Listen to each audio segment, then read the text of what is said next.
जय हिंद दोस्तों। देखिए, जब से यूपीपी कांस्टेबल का डीवीपीएसटी 17 तारीख से स्टार्ट हुआ हमारा, तो हमने लाइव ग्राउंड रिपोर्ट ली तो हमें कई जानकारियां मिली। जैसे निवास प्रमाण पत्र को लेके बच्चों को आरक्षण का लाभ नहीं दिया जा रहा है। तो आज की क्लास में हम आपको बताएंगे कि किस डेट से किस डेट तक होना चाहिए, ताकि आपको ये उत्तर प्रदेश का निवासी माने और आरक्षण का लाभ दे।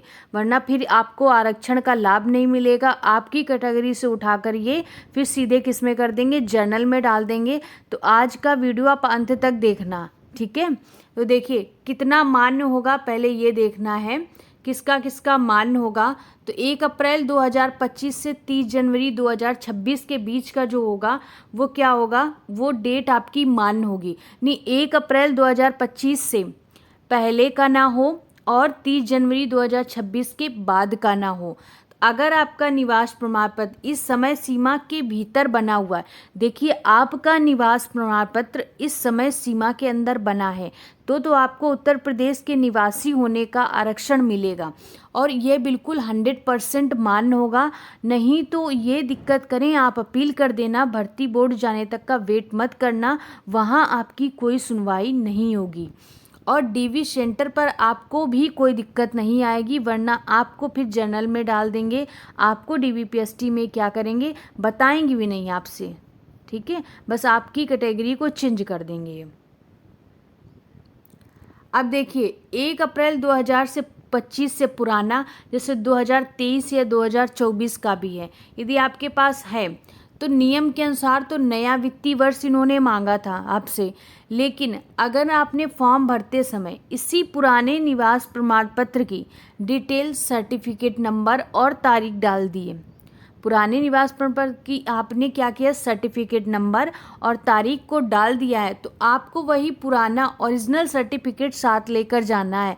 नहीं, पुराना वाला भी साथ लेकर जाना है। चूँकि फॉर्म में वही नंबर दर्ज है, इसलिए अधिकारी क्या कर रहे हैं, उसे स्वीकार भी कर रहे हैं। तो हमने जब बच्चों से बात की वहाँ पर जा कर के, तो निवास प्रमाण पत्र को ये लेकर आया सामने, जो सच आया हमारे, कि पुराना भी मान्य हो रहा है, जो आपने डाला है वो भी पुराना ओरिजिनल सर्टिफिकेट भी ये मान्य कर रहे हैं। कहीं कहीं पर मान्य कर रहे हैं, किसी किसी सेंटर पर मान्य कर रहे हैं। अब देखिए किसका मान्य नहीं होगा।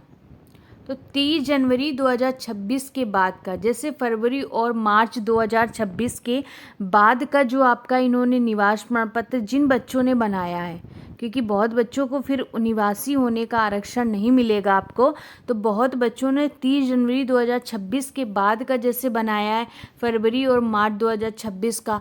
अगर आपका निवास प्रमाण पत्र फॉर्म भरने की आखिरी तारीख यानी 30 जनवरी 2026 के बाद जारी हुआ है, तो वह मान्य नहीं होगा। आपको ये याद रखना है कि आपका निवास प्रमाण पत्र 1 अप्रैल 2025 से पहले का ना हो, बाद का हो तो आपका चलेगा उसमें।